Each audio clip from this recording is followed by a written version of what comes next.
Hey, good evening. How's everybody going? Just wanted to pop in. I'm super excited about the new Canon EL-1s. I worked on the product with the launch and some of the development and features and feedback, and now I've actually got production models, and we're going to do an unboxing here. So if you have any thoughts, questions, pop them in the feed, and we'll get started here shortly.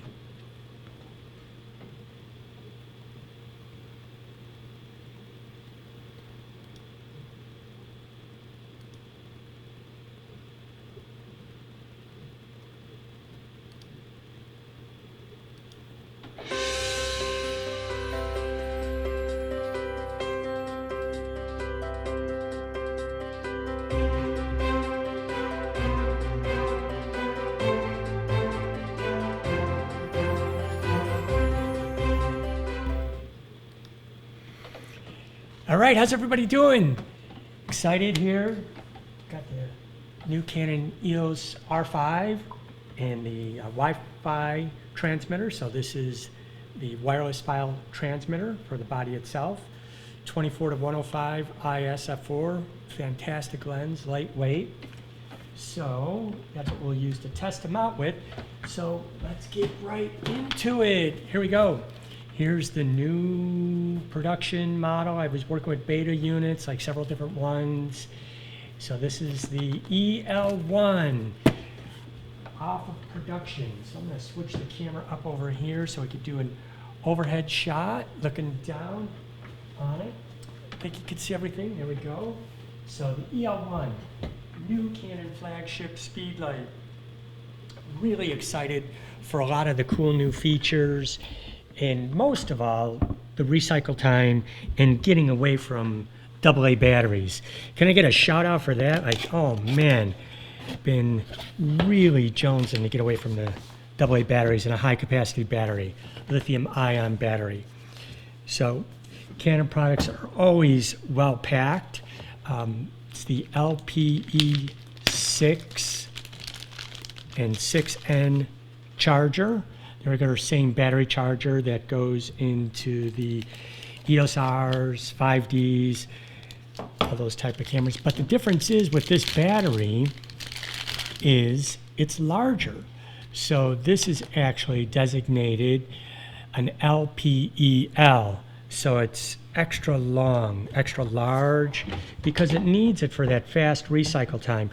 So if we want to check compatibility and size, here's the difference between the LPE6, and this is the NH for the R5, R6, and then here is the EL. Now you cannot put the smaller batteries into the EL-1 Speedlites, not compatible at all. So it would have been nice if that could have been compatible. Then in a pinch, if you didn't have a battery handy, you could take one out of your battery grip. So it comes with several different diffusers, same as the 600 EXRTs did at the time. So we've got in here, this looks like a quarter cut CTO, correct to orange gel. And let's see what else we got in here. If you have any questions, drop them in the feed. I'll pop over there in a second, look at them. Really well packaged, well designed, nice gels. And this is a full correct to orange gel. Now the nice thing about these gels, as in the past with the 600 EXRT, as you put them on the Speedlite itself, and if it's in auto white balance, it will tell the camera exactly what white balance to be set to. So you could blend your Speedlite with your most common type of environmental lighting, which is tungsten. So here is the EL-1. Oh, you got one more diffuser. Forgot about that. And this is the Canon Diffusion Dome. And you can stack these. So if you're going to be in an environment where you need tungsten and diffusion, they both go on. So let's get the box. Here we go. Set the box out of the way. Here's the EL-1. So it's quite a bit bigger, the case, than the 600 EXRTs. Take it out, and it's a much larger big head. let's see if there's any juice in the battery. I have a couple from my pre-production units, and they are no juice. That's all right. Charge those, but I have 2 from my pre-production EL-1s. Pop that in there, and we'll fire it up. There we go, starting up. So let's take a 600 EXRT version 2, just to compare side by side. Interface is much bigger. I can pull these in a little bit closer. Let me know if you need to see them closer. There we go. Good. Very cool. So the interface window is bigger. We have a really nice joystick, really smooth, so you can operate through the functions both with a control wheel and or the joystick to move things around. So they've changed the nomenclature finally. Canon's gotten with the program. Instead of the older master slave, we now have sender and receiver.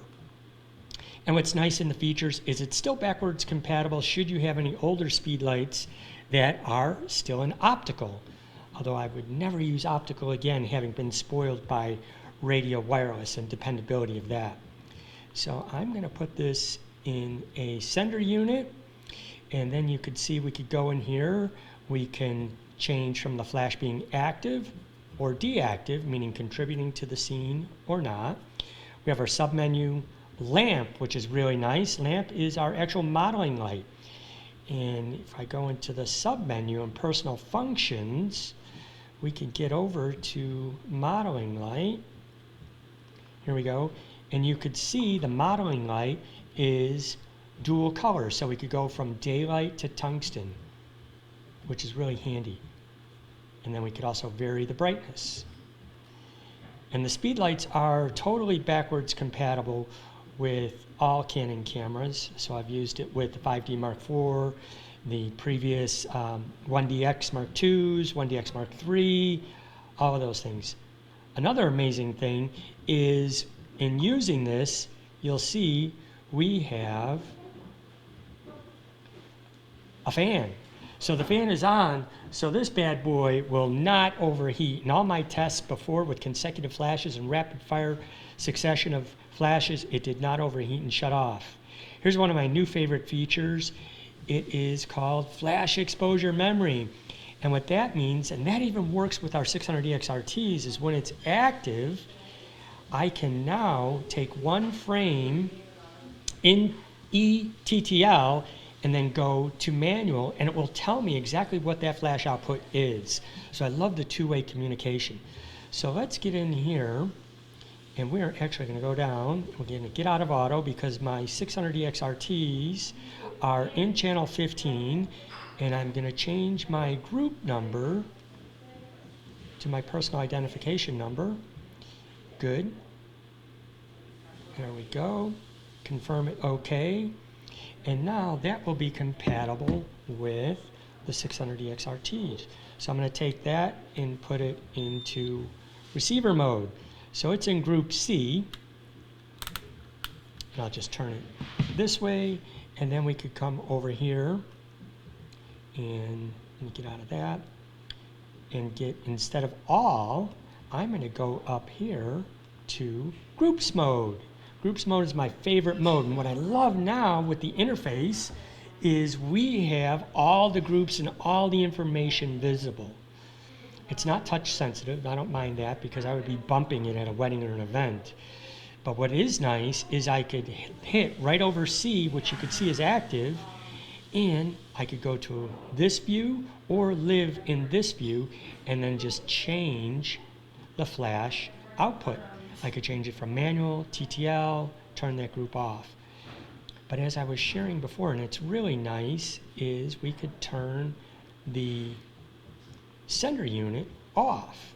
Now there is a custom function that I like to set up here where our command dial, instead of jumping to this menu, we could work directly here. So it changes it from button clicks to where we have to be. So let's do this. And then we'll do a quick test fire. And there we go. So it's communicating beautifully with the 600 EXRTs. So let's come back over here.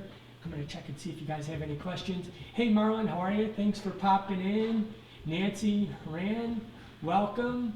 When you get close to your camera, it's blurry. Oh, sorry, it's not tracking focus because I have the 1DX Mark III on face detect. I got to put it on an object instead. There we go. So I'll remember to tap that button. This is the, there we go, the new flash. It's probably better to do it this way. So camera 2, there you go. You could see the difference in flash head size. So the EL-1 is a much larger head. I would say it's about the same in weight. It doesn't feel any heavier at all. In fact, the 600 feels a little bit heavier because of the 4 AA batteries. Now, I've been using the Maha PowerX 2700 milliamp Pro batteries for a long time, and they're a performer within these Speedlites. So put this back, there we go. So we're linked up, there we go. Bare quality of light right out of this flash head is improved. There's a new reflector, there's a new flash tube that's in here. So again, it could shoot rapid succession frames and keep up. So let's come over here. I'm going to take the EOS R and we're going to go into the drive and we're going to put it in high speed. I'm going to put the EL-1 in the hot shoe and I'm just going to point it this way just so you could see, and I'm going to activate group A because it was disabled. Here we go, and I'll keep the flash head up so you could see that. And we have the 600 EXRT here as well. Here we go. And what's nice too is the Speedlight head tilts back to bounce behind you. So might want to squint your eyes here. I'm actually going to fire off a few consecutive frames so you could see it going in rapid fire succession. So here we go. Beautiful. So it will totally rock and keep up. I've had this bad boy clicking. It's really a huge new advantage because it used to be when you're working with the 600 EXRT and a battery pack and the AA batteries, your mindset is always like trying to anticipate the moment you're photographing while anticipating the recycle time of that Speedlight. That's gone now with the EL-1. I could be more focused on the subject and the moment that I'm in and not worried at all about the recycle time and the performance of the EL-1. And as I said before, the communication is spot on, recycle time is spot on, no overheating issues. So it's just been incredible. I'm super thrilled now because I have multiple EL-1s that we can use. There we go. For the triangle of light. So while I'll still incorporate, I still have 5 600 EXRTs and I'll use them for other scenarios. I now have a total of 6 EL-1s that I'll be using, actually 5 EL-1s, so 3 off camera and 2 as center units because I work with 2 cameras all the time. One is my medium zoom and my second camera is going to have the 70-200 on it. So that's the way I operate at events. So I never miss a moment. Another huge thing, folks, that you got to keep in mind, with all these other secondary market flashes, you get what you pay for. And what I mean by that is I'm not trying to knock anybody else's flashes at all. And I understand, you know, we all have budgets, we got to work within that. But the components that are in the Canons, whether it's the EL-1s or even the 600 EXRTs, are spot on reliable. You know, we still have the ability to scan. This is huge. Whenever I go into any environment, let me go into the menu here, and we can see, make sure this is in focus. Hold on for 1 second. I gotta hold steady. There it is, right? In focus, cool. You can see where it says scan. That's huge. So when I do this in every environment. I go to scan, and I scan. Now what this is doing is it's searching for the strongest possible channel out of the 15 channels for clear communication and not radio frequency interference. See this in my house? So I'm right by a Wi-Fi router here in my office. So you can see channel 2 is 0, 5 is 1, 12 and 13 are zilch. So I usually always go to channel 15 right off the bat. So I'll scan one more time, and I just lock it in. Now you might say, why not use the auto feature? Well, if you're in an area where there's a lot of Wi-Fi traffic, think about auto. It's sending out a signal, and the other speedlights are trying to receive the signal, and if it's an auto, sometimes they just have a challenge linking up. So I just find it more reliable every time to just scan and choose the strongest possible channel. Like I said, 14, 15, that's always been the area that works best. Right? So that's huge. So let me switch back over here. Let's see, anybody got any questions? No? How's the weight? Looks a little heavy. You know what? It's really not. I said that just a moment ago. The 600EX RT with the AA batteries feels a little bit slightly heavier than the EL-1. The EL-1 has active cooling in it. It's weather sealed. It's water resistant. All those amazing features that we've come to be dependent on, because I have photographed an outdoor wedding where we were caught in a microburst. Right? So here we go. Pop, pop, pop, pop, pop. Right? And this is firing as well. Make sure I can keep it on camera. There we go. Awesome. So, outstanding. And this is keeping up really well because I have a higher ISO and aperture f4, right? And remember, the other cool thing with Canon is independent control. That's huge. So pro photos don't do this, independent groups. So I could go over to that C group and I could put it in manual mode, and this is huge now as well, is we can go to an ultra low flash output. So you can see from flash exposure memory is active, the C group was firing at 1/256 power.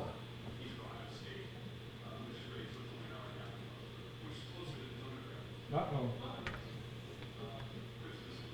Change the battery. All right, so that overhead camera, the battery popped off. That's all right, I could work here, right? So, that's it. And I'll focus right on the screen. There we go. So with flash exposure memory, you can see it's at 200th power, right? I'm gonna quickly go over to my other, well, I can't because I got this L bracket on. Can I get the battery out with it? I can. So I'm gonna pull the battery out and I'll grab it from camera 3. And that way we can do the overhead and see the menus. There we go. Excellent, cool. So here we go. So you can see in this group, it's at an ultra low power, but we could go even lower than that, all the way down to 8,192nd power. Oh, let me get back to camera 2. There you go. Oh, there it is, the ultra low power settings. Right? Where the previous flashes stopped at 1/256 power and 1/128 power, respectively. So let's go over to the 600EX RT, and I'll change the mode, and then we'll change the mode here to manual, and we can only go to 1/128 power on the 600EX RT. You might want to ask yourself, what do you need to go that low of a power for? Well, think about it. If we're at a wedding, and sometimes I'll do these like end of the night shots, and I'll surround the couple with a bunch of candles, and I like that warm candlelight glow. And oftentimes, whoop, get my face back in focus there. Oftentimes, what happens is we don't get any highlight in the eyes. And I love to have a little sparkle in the eye. By being able to dial your on-camera flash down so low, it could blend in nicely with that candlelight and just add that little highlight right in the eye. I love it. Amazing. Amazing, amazing, amazing. Outstanding. So as I said before, it works incredibly well with the EOS R. I'm going to go back to the overhead camera. So I want you to see on the menu here, it is in face detect, right? So my focus mode is face detect and active. So this function even works with the older legacy Speedlites. What the newer Rs, R5, R6, and even the firmware update on the EOS R does is it's tying ETTL for the exposure directly into the face and eye. And what's so important about that is it's kind of like having flash exposure lock at your disposal all the time. So if I'm photographing a bride in a white dress against a bright white background, I get accurate exposures. No more messing in TTL with flash exposure compensation up, or if we're in a darker environment, dark tones, flash exposure compensation down, because it's reading the tonalities right off the face. So if you have people of color that are dark complected or light complected, you're going to get a more accurate and consistent TTL. Outstanding. So that's in the firmware update. Also, you have to do the firmware update on your 1DX Mark III, R5s, R6s, because this Speedlite will do for sync. Let's go over here, turn on camera 2, rear curtain sync. So this is something we've been asking for a long time. And what's nice is your 600EX RT will follow suit. It'll receive the instructions. So I'm going to put this back in receiver mode. So now it's going to sync in rear curtain sync and in low power too. So let's go to group C. I'm going to take a frame with the camera, and then our power level, while it doesn't reflect ultra low on the 600EX RT, it does track here. So our power will drop as low as I want it to go because I've done extensive testing on this. So this as a sender unit gives the proper instructions to the receiving units, even if they are 600s and 600EX RT version 2s. Let's talk about these panels, the light panels. So what's nice about the light panels is I'm in a tungsten environment in my home right now. So if I put this on, there's a metal tab here, and there's communication tabs here. And those communicate directly with the Speedlite. So when I put this on, if my camera was in auto white balance, it's automatically going to tell it, hey, I have a correct to orange gel on here, so I'm going to automatically lower the color temperature of the camera. Now, when we're in this mode, I can still, let's go over to the zoom, we'll put it in auto. So if I put the head down, watch what happens. So if I'm at 24, 28, make sure I got that in focus, the flash head zoom is changing to reflect the focal length of the lens. Okay? Very cool, right? This is both an advantage and a disadvantage because I sometimes creatively use zoom. If you put the Canon diffusion dome on, now what happens is it locks your zoom head to neutral, which is about 35 millimeters, whether the flash is forward or up. So sometimes when I'm using the triangle of light, I like to manually zoom the flash head in. So you can see it says bounce adapter is active, so I can no longer zoom it in. So sometimes that's a disadvantage, and I'll tell you why. Oftentimes if I'm working with the triangle of light and I'm using a lens at 24 millimeters and I'm within the crowd on the dance floor, I will manually zoom this flash head into about 70 millimeters. The reason I'll do that is it narrows the beam of light coming out of the flash so it's not illuminating all the other people right in front of the lens while I'm on the dance floor. So I like the ability to still be able to manually control that zoom. So that's a toss-up if you want to use that or don't want to use that. So I would use the mag mods off camera, and that's why I still with my 600EX RT Speedlites, they did the same thing with the panels and diffusion. That's why I kept the Omni-Stoffen bounce, because with this diffusion panel on, I can manually zoom the flash head. And that's important to me. As I said, I use that creatively. At times, I want my on-camera flash to be just a spotlight on the face if I'm in a dark environment and I don't want to illuminate everything to the sides. I'll manually zoom that flash head in. So I imagine in my work, I'm probably going to see when Ernie Fenn is going to make a Stoffen dome. And you could say, well, Bob, why don't you use a mag mod on your on-camera flash? I don't, because it's heavy.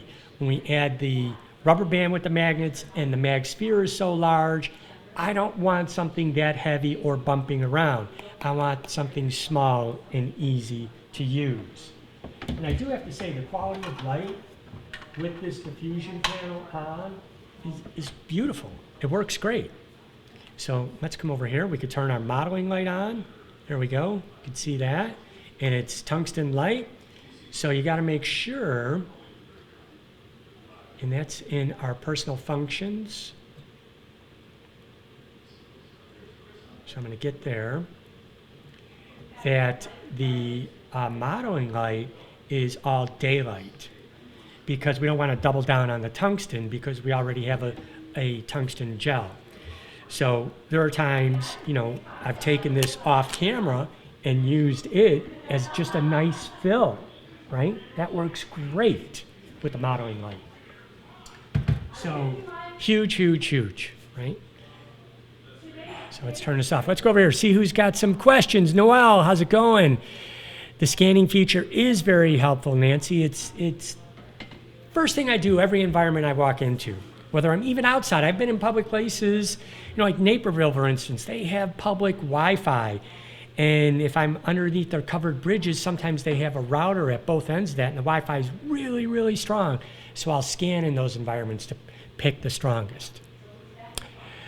Michael Stevens, which are these? These are the new Canon Flagship Speedlites. In fact, you could even see they've gone to the red line designation as the EL-1. And this is the 600 EXRT. They are all compatible, although the recycle time on this is insane. The battery life is great. I've done a couple weddings and events with these, and I got to 3/4 of the day, and we light a lot before I needed to recharge a battery. So incredible, incredible, incredible. Let's go back over to the overhead camera. There we go. So packing things up, the case is really nice. Within the case, you have a larger shoe for it to sit on compared to the plastic shoe that comes with the 600 EXRT, because it is a much bigger head. And it doesn't feel front heavy, it's just a bigger element, a better Fresnel lens, and a new xenon flash tube. What I like to use, oftentimes when I'm in a room, are the Platypod Ultra with a little ball head, and then I put the cold shoe on there. And it works both ways in terms of compatibility. So I'll come over here, and we'll make this a receiver. Okay, and I'm going to change the group. I love the joystick. Oh, now it's in B group. All right, we'll leave that there. And I'm going to come over here. You see we have a red light now. That means there's no link. So I'm going to come over here, make this the sender, and we're going to go to groups mode. And you can see B is there, and we're active. So now I can control that flash. It's firing. Video sync, it's not catching it. Maybe it'll sync up over here. So it goes both ways. This is now the sender, the EL-1 is now the receiver. But I truly do love having the Platypod, because I've got the Platy belt. I could put these in all kinds of places. In fact, I did a little video for Platypod where I used these at our last wedding with the EL-1s. And when they're off camera, I use the mag mod, the mag sphere, the mag gels, because I can place this light in a room and not have to have a light stand. So if I was doing a photograph of somebody at a desk, I would use the Platypod Ultra, and then I could articulate that any way I want. So really super convenient. So let's check out Marlin. Now that the EL1s are out, the 600 EXRT and EXRTs 2 will be affordable used. Yes, they will. I just sold 5 of my 600 EXRTs online because I had 10, right? Because that's what I roll with. I need 3 in each environment. I pre-light rooms that I walk into because I never want to hold up an event or a wedding day while people are waiting for me to move my lights. So our second shooter or our assistant will leapfrog, meaning if I'm in one space photographing prep or the first look, we're going to pre-light the next space we're going to. So that I just walk into that environment, link up to those lights, and away we go. Can't wait to get the EL1s off camera because I won't need a battery pack and I won't need to carry with me 80 AA batteries, right? Because I always have backup batteries. All I'll really need is an extra LPEL lithium ion battery. So it is longer, it is bigger than the LPE6. So let's just review those one more time, and then we're gonna wrap it up, and I'm gonna join a COVID cocktail group. All right, so you can see the difference here in battery sizes. So this is the LPE6 and H for the R5, R6, and this is the LPE6EL. And just to say it again, you cannot put an LPE6 into an EL1 because of the size difference and the capacity of it. Steve Brazel, how's it going, my man? Been enjoying the show, been doing lots of cool things. That show with Chaz was outstanding. I loved seeing that bobcat hunting a mallard duck. I've never been to Yellowstone. I think I'm just gonna hitch a ride with Chaz and go out there in the winter sometime. I gotta get out there, love it. Let's see, Nico, what's the stand? Okay, so Nico, are you talking about this guy here? This stand? I'll switch over to camera 2.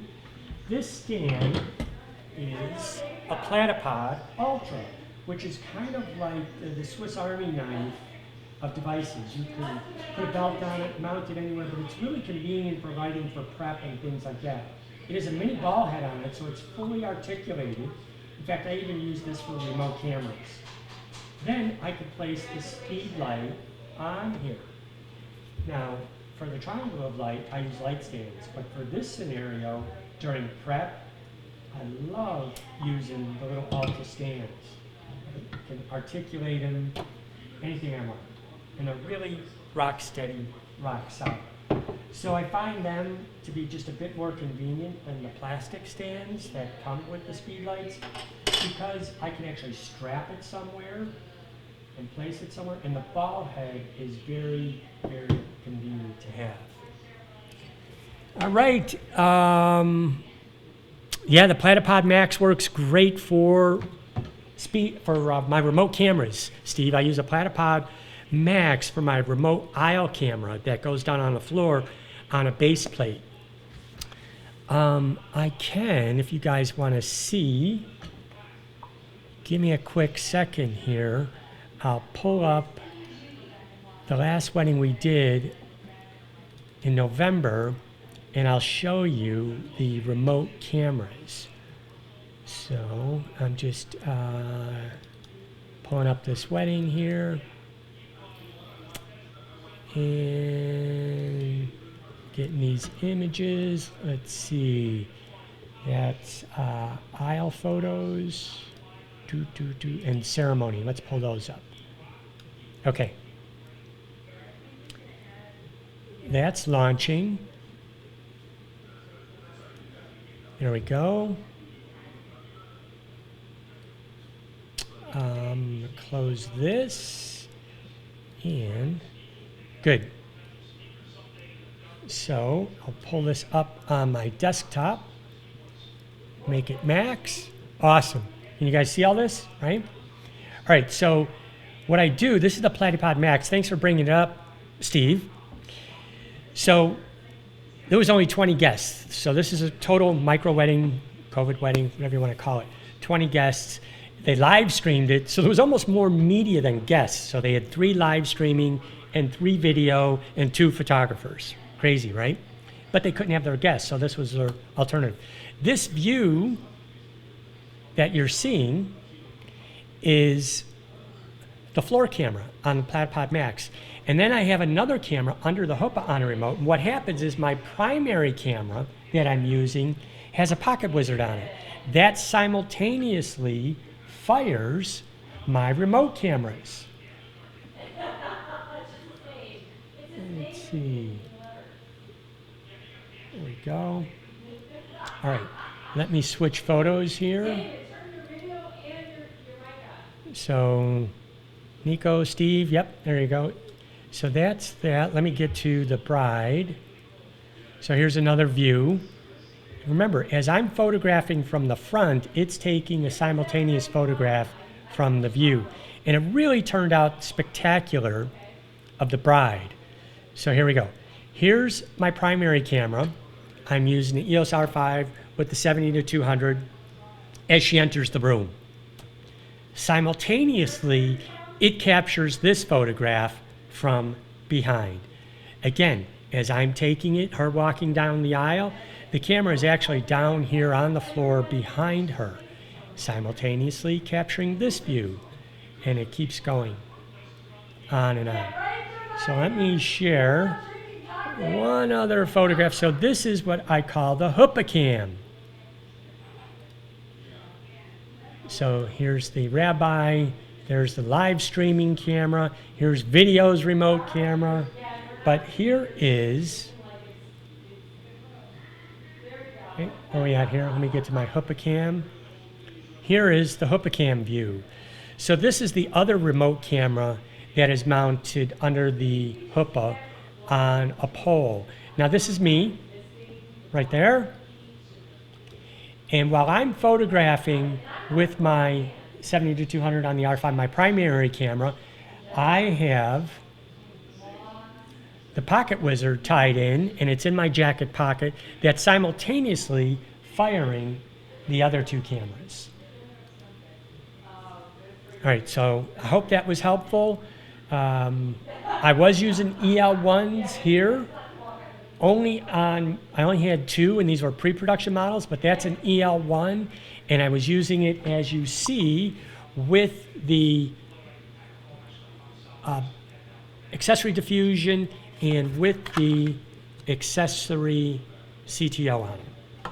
So my off-camera flashes, as you can see right here behind me, so I had 2 speedlights of my own, 600EX RTs, both with high voltage batteries, so that we could get that recycle time to kind of keep up with the EL-1. But the convenience of the EL-1 is we will no longer need those battery packs, while you still can plug in a high voltage battery pack to it. And I do appreciate that Canon kept the PC sync to it, so it's not just 100% reliant on radio, because sometimes, again, you're in an environment where there's a lot of RF. So ProPhoto, they pulled the PC sync off of their B10s and the entire B line and the new A1Xs and the A1s. So if you're in a situation and you want to plug in something like a pocket wizard or a sync cable, you're stuck. So I appreciate Canon keeping all of that connectivity. All right, folks, thanks for joining and popping in. I appreciate it. Nico says, does that make you the triangle of light? Of course. With a 15mm fisheye lens under the hoopacam? No, it was not. Under the hoopacam, that was a 16-35 at around, I'd have to look. I could go back there. Hold on one second. Let me pull that up. I'll tell you exactly the metadata on it. So that was a 16-35. That was at 17mm on that lens. So it all depends. And then I'll get to one more shot of that. And they're being illuminated because I was able to use light during the ceremony. So what's nice is when they're exchanging the rings, this is not me over here, I'm down the aisle, and I could get this photograph from the opposite side because they're being taken simultaneously. And yes, the floor camera is still firing because I'm not going to get distracted and run to the back of the room, right? So I'm going to quit this. Very cool. And hopefully you guys enjoyed that. I appreciate it. If you have any questions, drop them in the feed and we'll get to that. Marlon asked one other question. Have you had a situation with the EL-1 that you had to use a radio popper? I have not. I have not had that happen. So it's been amazing. All right, guys, thanks. Have a great evening. Talk to you later.